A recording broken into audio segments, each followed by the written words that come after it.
70s, Porsche were desperate to try and kill. And here's another car that we saw. Timo Scheid is driving a number of these cars up. He drove the Porsche RSK Spider up a little earlier, their LMP2 car. He also shook down this car, a 956 and 962 that we'll see.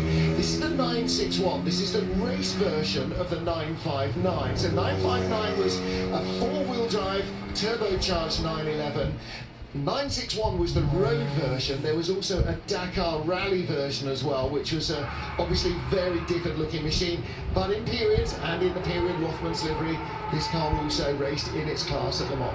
And it was one of one. Exclusivity is very much the feature there. The 959 is a car I never felt it got the credit it was due. Almost had too much performance extra, didn't quite fit in, but the racing version, you know, it's history on the move. Going to the more modern times of Porsche GT racing, of course, had a great success the more recent years and took the victory again in the GTE Pro Class, the last GTE Pro Class. It's not going to exist anymore from now on, from the end of this year, the World Endurance Championship. This is in last year's factory livery. GTE Pro again raced in the World Endurance Championship, and the drivers narrowly beaten to the World Championship by Ferrari. But they have been racing GT Porsche 911s since the car made its debut, and will continue to do so as the World Championship moves to GT3 in years to come. Right, Timo Bernhard at the wheel has been shaking down many things, and the 4.73 seconds over the first 100 metres, 105 miles an hour through the speed trap, and working his way on up the course. Timo just loves this car. He loves driving these Porsches, and he is their kind of go-to factory test driver now.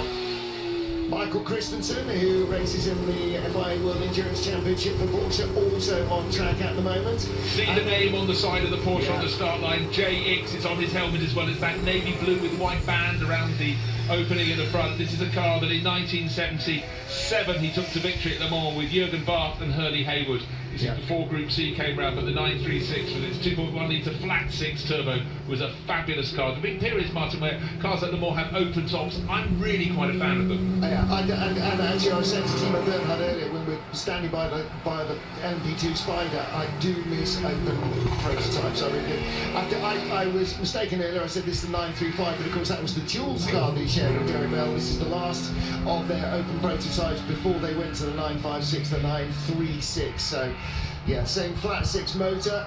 That was again 911 derived, but then this car led directly on to the 956. Actually, if you look at the nose around the front wheel, the way the side pods sort of coming around it from behind the front wheel, there's an awful lot of echoes of this car